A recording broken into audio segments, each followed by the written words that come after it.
All of you are familiar with Minister Ong. He has a very illustrious career. He's, been in the public sector, private sector. He's been in CAPL, the National Trade Union Congress, which is a trade union. You've worked with unions, you've worked with private sector, worked in the Prime Minister's office, plays football, very good in the army. And has also, interestingly, both won and lost elections, right? So battle-tested indeed.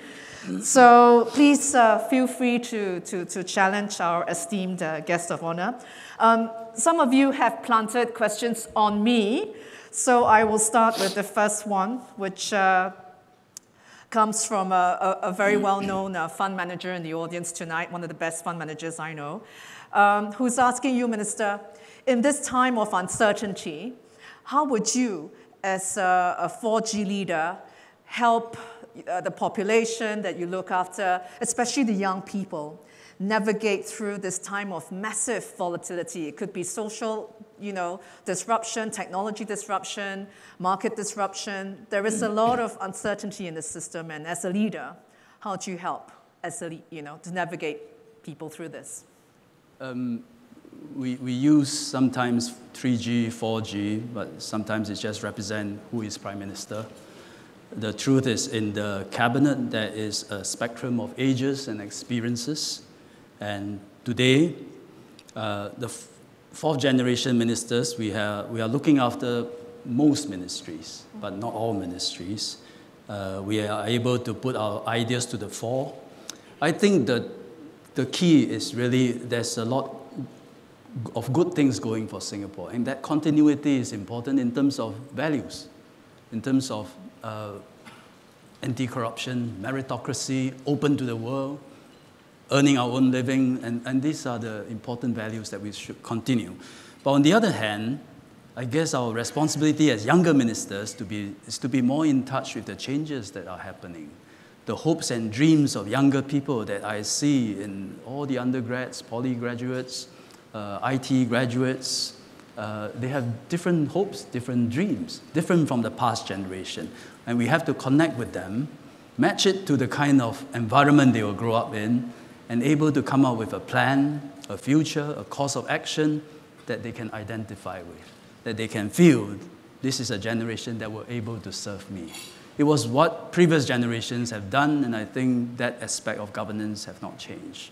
And I think what I presented just now are some of these ideas. I think the question was planted before he heard my speech. Yeah, definitely. and this leads me to the second planted question, which came from a very young table of CEOs who run, founders of companies that are not very well known, like Facebook and Carousel. And they asked, how would you help, entrepreneurs who are starting out, young entrepreneurs who are now starting out businesses, taking risks. Some of you said, when will Singapore ministers learn to be less kiasu? Kiasu, by the way, means, scared to lose and not taking risks. Kiasu is not a monopoly of ministers. It's a Singaporean trait. That is true. So I take no responsibility for just being the ones that are kiasu. The young generation is different. In the universities, among young adults, many of them are prepared to do business now. Many of them are prepared to take the plunge, to be entrepreneurs, to do startups. They know startups don't all succeed. In fact, the majority do not succeed. But the experience is important. If I'm still hiring, I'll hire someone who has failed in a startup, right? At least they will understand cash, they understand a lot of things, the market share. So I believe there is a new generation growing up. There's a lot more entrepreneurial than the past. How should we support them? We are not the kind of market that is huge, not very well regulated, and if you have a good idea, you run with it, nobody stop you, and suddenly you find you're running a unicorn, and it happens in many places. We cannot pretend we are that kind of market. Ours is a very well-regulated market. You try to do something new, there will be some regulator knocking on your door to say, is it safe? Is it does it protect the environment? Does it harm the environment? Does it cause disamenities? But it also means that in this well-regulated yet enterprise-friendly environment, if your idea work here, chances are it can work in most cities around Asia. So you're willing to make Singapore the test bed for these new... And a living laboratory. A living laboratory. Yeah. Interesting. You take, for example, shared taxis. When they came to Singapore, the Land Transport Authority decided to give them a sandbox. We suspend the rules, let you operate. But on condition that 6 months later, I'm watching you, 6 months later, I'll come back to you. If I need to implement more regulations, I will do so. And so there's a handshake and they proceed on that basis. And indeed, 6 months, 1 year later, LTA did come back to impose more regulations. But as a result, it's a very viable model in Singapore. Traditional taxis and shared taxis operate side by side and in harmony. And so it's a model that I think can possibly be taken to other cities. Great. So this question comes from my new friend, Mr. Hua Jingdong from the IFC, yes. Who has actually, praised Singapore for its success in nurturing human capital. We are, after all, a little red dot with nothing but our humans, and we have not been unsuccessful in nurturing that. His question was, how would we share this success in nurturing human capital with the rest of emerging markets or other countries? We start off taking care of our own population and educating our young and training our adults. Where possible, but I think it's for our own conditions. Every country have their own conditions and own situation, but should they want to take us as a reference, we'll be more than happy to do so. Our mathematics, for example, many of Singaporean parents don't understand why Singapore mathematics is taught like that. There's no formulas. You have to imagine models in your head to solve a problem. But it is very well regarded around the world. It is open source. It's open source. We don't copyright it. Many countries have used our curriculum, improve upon it, and we will learn back from them. And I think that has always been the Singapore spirit. Share.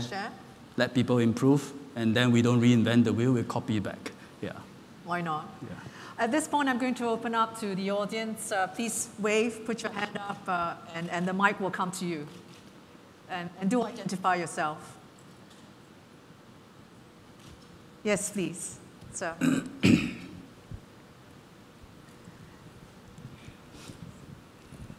Hi there, Jonathan McClory from Portland Communications. Singapore is rightly admired around the world for being able to develop and implement plans well into the long term. And I'm just wondering, if we think about a Singaporean who's maybe born 5 years from now, are there any ideas that are being kicked around the Ministry of Education about what or how education might have to change as technology changes jobs in the future?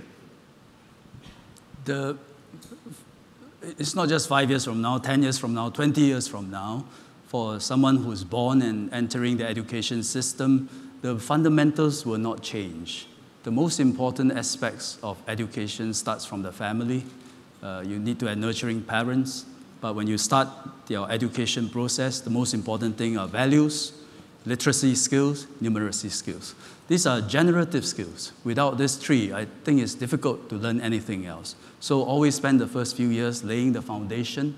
I am not a big fan of teaching students coding when they are very young, because it's much more important to teach them literacy and numeracy. And later you can teach coding, because by the time you grow up, the language bound to be obsolete.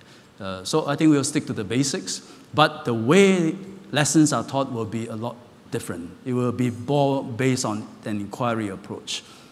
Basically, it's less of didactic teaching and downloading, but a lot more getting the child involved, letting the voice of the child be heard, letting them work together, figure out the lessons themselves, which takes more time, but it sinks in much better. And that, I think, will nurture a greater joy of learning. And we need to somehow reduce the overemphasis on academic grades. We'll figure a way. Yeah. Are you worried, sir, about the future of work as technology replaces a lot of jobs? You can't, move a taxi driver or a bus driver into a high-tech job overnight. Yeah. First, it's not new, right? When there's agricultural revolution, I think the same thing happened to farmers. When there's industrial revolution, the same thing happened to factory workers. I think we are just seeing a new era, which may be faster than before. But I believe our esteemed guests in the audience probably know very well as well. But my own belief is that it's not going to destroy all jobs. There will still be jobs for human. What is important? I visited Changi Terminal 4. It's quite eye-opening terminal. Nice. Yeah.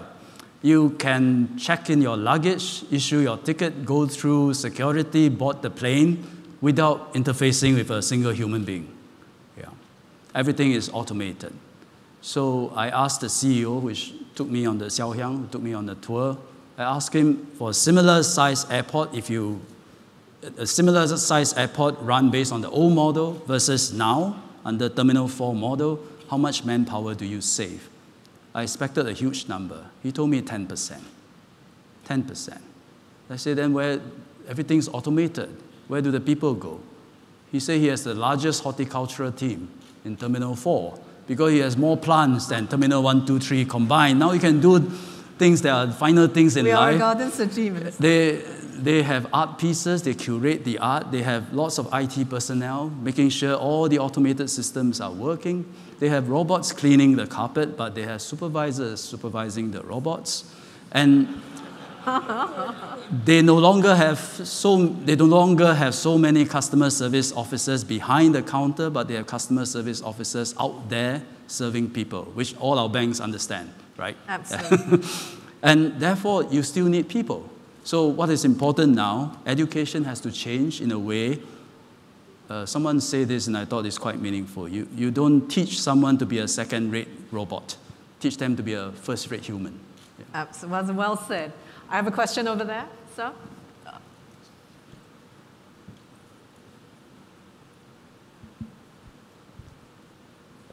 Peter Mandelson, Global Counsel. Mr. Ong, if you had to strip away all the assets and all the virtues of Singapore, including, of course, the quality of its education and the existence of Lee Kuan Yew, what would be the one feature you would identify that has made the difference to Singapore's success?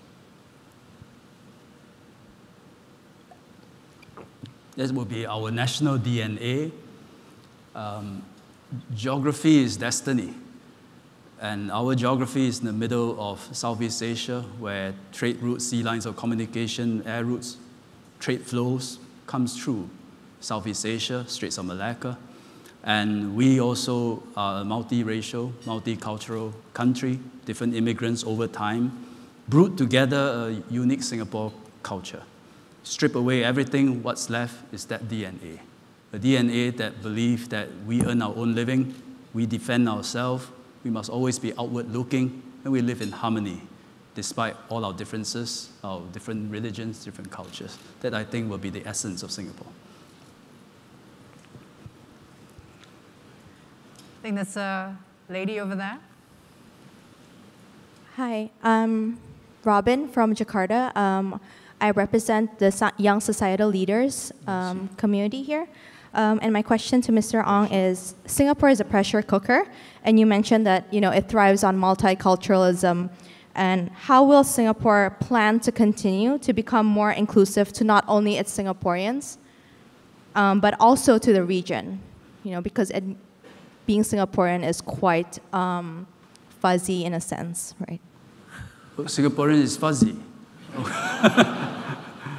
I think you mean multicultural, multiracial. Oh, that's being rich, yes. not fuzzy.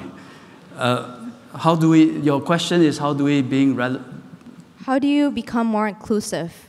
Inclusive. Whether it's for LGBTQ or for disabilities. Oh, okay. Or you're asking about LGBTQ. I see. for different types of, to be multicultural, it doesn't actually have to be, it's not limited to race or religion, right? It's also to your identity, to your sexual orientation, and so on. I thought Singapore is one of the most inclusive places in the world because exactly what Peter asked, and because it's deep in our DNA to be inclusive and take in people, all shapes and sizes, all from everywhere, all backgrounds. And you mentioned LGBTQ. The fact is they live in Singapore peacefully. No discrimination against work, housing, education. They go about their lives. And therefore, this is what we are. But however, on the issue of LGBT, it is also an issue of social mores and societal values. The population of Singapore is split in its view when it comes to legislative changes. So the government's view has always been, when concerns such an issue, it is better. We might be the largest animal in the jungle, but we are not the jungle. Some things we leave it to society to decide over time. Yeah. At this point, I'm going to take a question from the iPad. Thank you for submitting. Okay. We have Pigeonhole. We have a Pigeonhole. Okay. Please feel free to submit. Thank you to my boss, Mr. Piyush Gupta. Here's a question from the CEO of DBS. The Singapore model is... Am I allowed? I have to, you might as well ask him to ask the question. I thought you would say this has the highest votes or something. No, this has the highest votes, of course. The Singapore model is government and public sector driven. The education system streams people into disciplines. The price of success is the fear to be bold and risk upsetting the status quo. So here's the question. How do you drive greater private sector participation, risk-taking, and entrepreneurship, and become less of a nanny state? Actually, that was kind of linked to that kiasu bit, right? Yeah. First, streaming no longer exists in primary school. We got rid of that. Streaming still exists in secondary school. There are pros and cons. The pros is that different students learn at different speed, and therefore you cater different streams. But even so, if they perform well in certain subjects, you allow mingling. That's the pro. And in fact, no educator will argue against that approach. But the cons is that if you are streamed into a lower stream, sometimes you lose that growth mindset. And that is limiting. And we should take a look at that and see how we can address it. Yeah, so that's a separate education issue. But Singapore being a nanny state, depends on what kind of nanny. Some nannies are fairly nurturing, and when you grow up, you remember your nanny being very nice to you and imbibe all the right values, but some nannies don't let you do anything. But it's a fair comment. I think it's a fair comment based on what I said. So what kind of nanny are we? I hope the good type. But based on my comments earlier before the Q&A, I do think as a society we need to take a bit more risk. Yeah. Celebrate failure sometimes, so long as the failure is taken in the right spirit, and whoever that is able to bounce back. Companies, same thing. Sometimes we should allow innovation to take place. It doesn't go well, but that's how we learn, trial and error, and correct. So if I were to say a major shift in mindset, culture, I think that will be it. Yeah. It's a fair comment. We experimented with failure awards, and it worked. It worked, yeah. We are experimenting a lot on e-payment. Yeah. Indeed. And the next question comes from Mr. Indra Wijaya. There will be many foreign students who would like to study in Singapore. And what is Singapore government's policy regarding foreign student quotas? Okay. We have private schools. So private schools, you are free to study in our private schools. You pay full fees. For those coming to public schools, what we call autonomous universities like SMU, we have two queues. Yeah? One is to accept local students first. They have to meet the standards for admission. And then beyond that, we add a proportion. It's today about 10% of foreigners. I think it's important because all reputable universities should have a mixture of different nationalities because it's part and parcel of a university education to be exposed to students from different cultures. Yeah. Some of foreign students now also pay full fees. Some are under some grants. In return, they work 3 years in Singapore. So we have a mixture of different foreign students. But the standards are equally high. So it's not easy to get into our autonomous universities, especially SMU. Yeah. A real plug for you, Kwong Ping. I'm going to open back up to the floor. Yes, sir, over there. Yes, you've got the mic. Good. Yeah, good evening, Chris Minister. Clark Yes. from Visa. Thank you, Sushan, for the introduction. Chris Clark from Visa. You quoted a statistic that actually startled me during your speech, saying that I think it was the population replacement rate for Singapore was 1.14. It's total fertility rate. Total fertility rate, 1.14 versus Japan at 1.4 was what you said. And then in your opening remarks, you actually gave me permission to ask this question, I think. What's the government going to do about it? How are you going to get more babies? It's not within my control.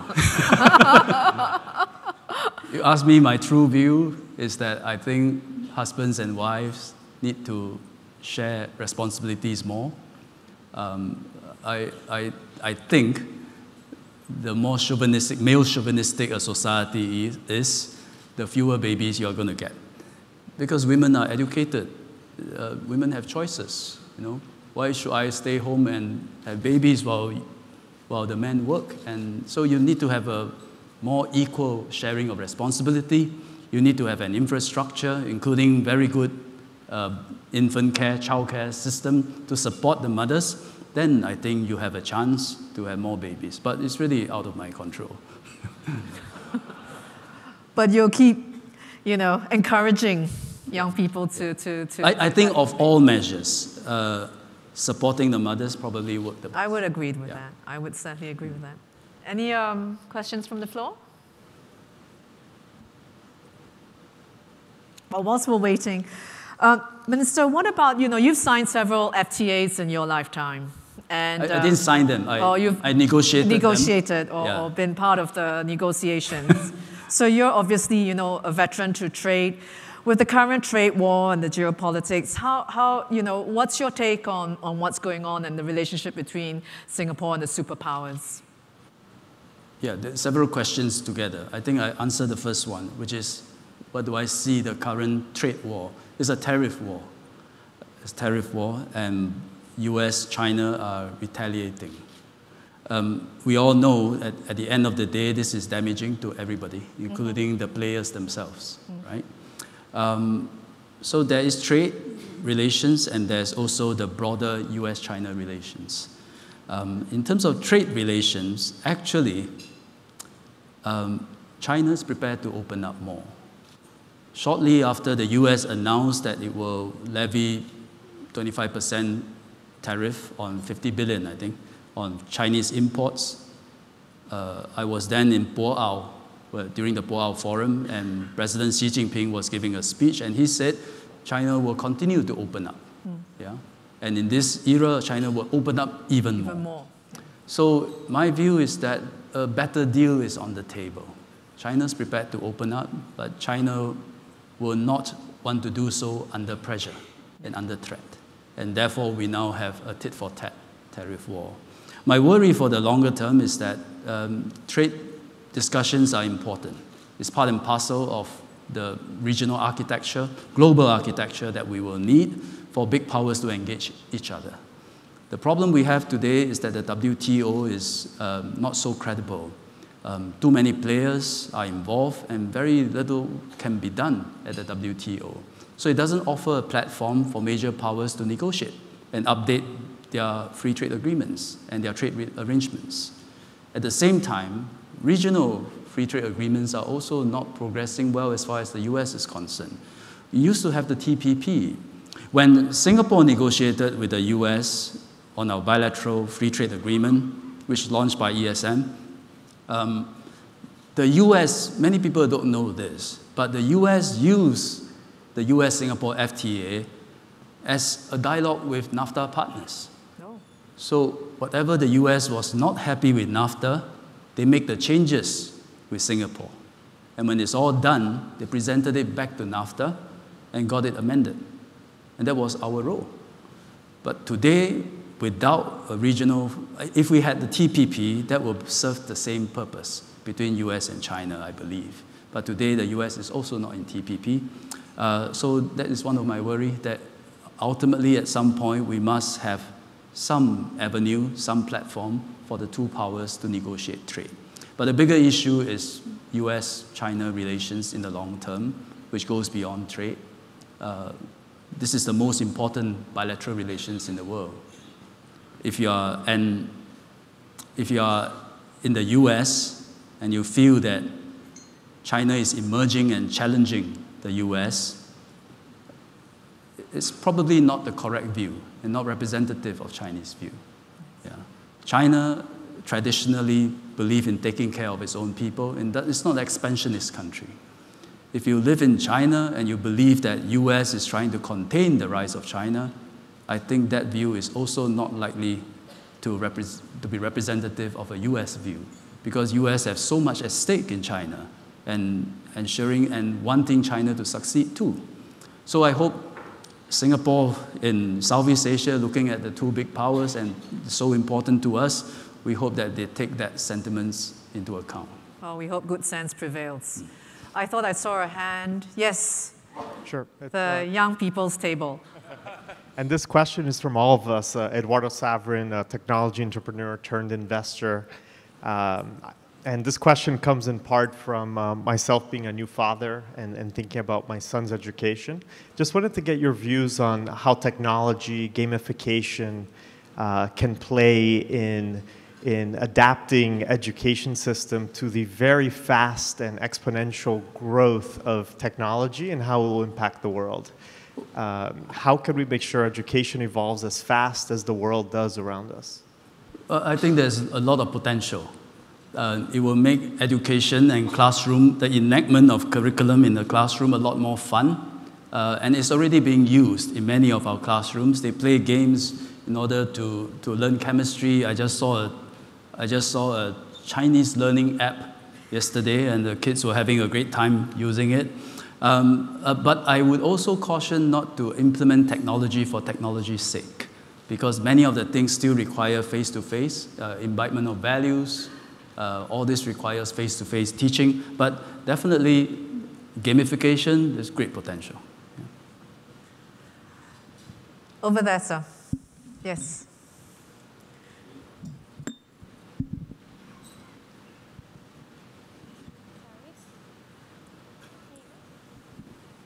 Hi, Minister Ong. Will, I'm a farmer from Malaysia.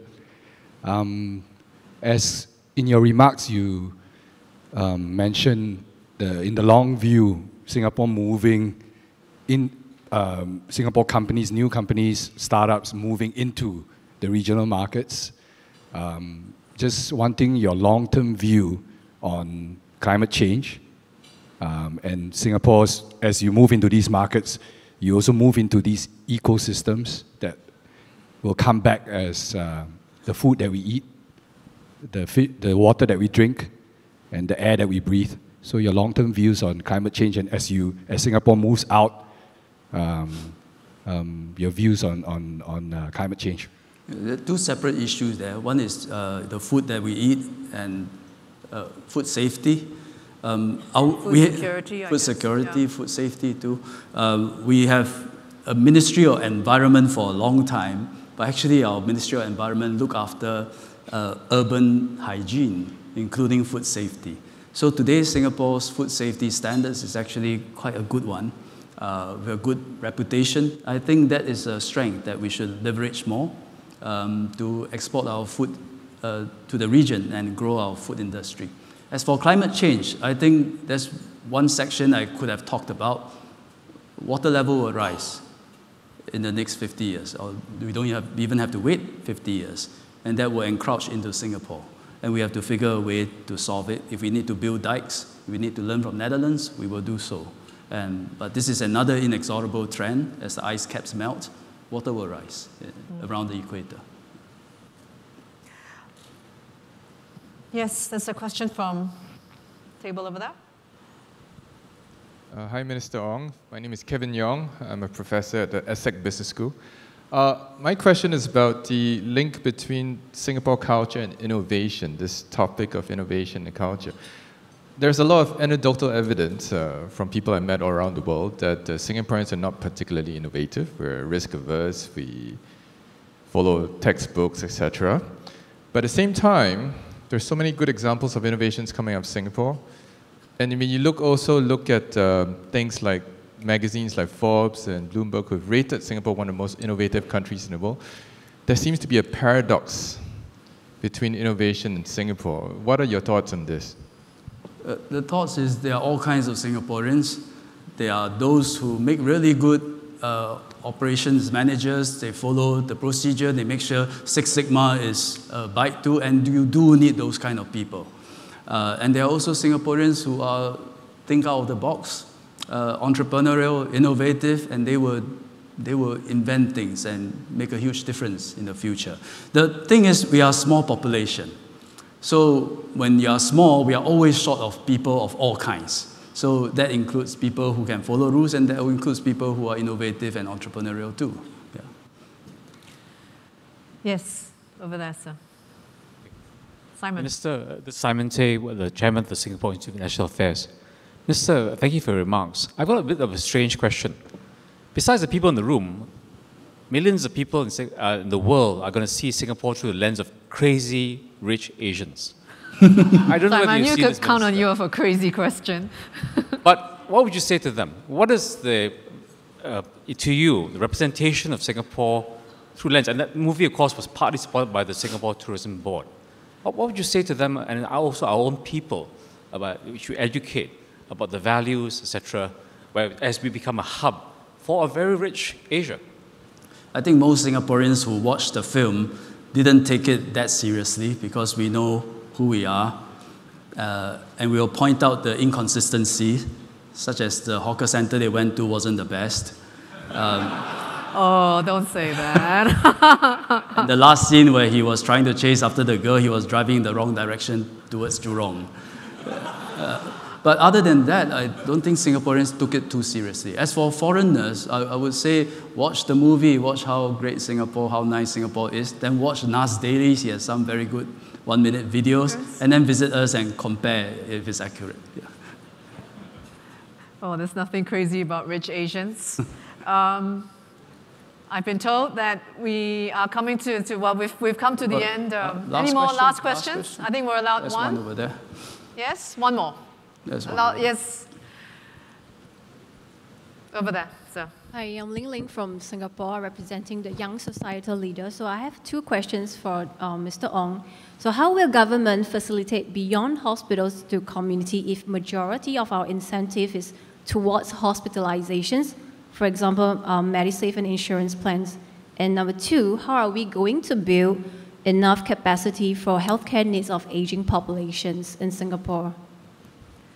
So I guess it's a capacity for healthcare aging population. I didn't catch the second one. The first one was hospitalizations. Was the hospital to community, so the beyond hospital community. So if the majority of incentives is it towards hospitalization or towards wellness? Yeah.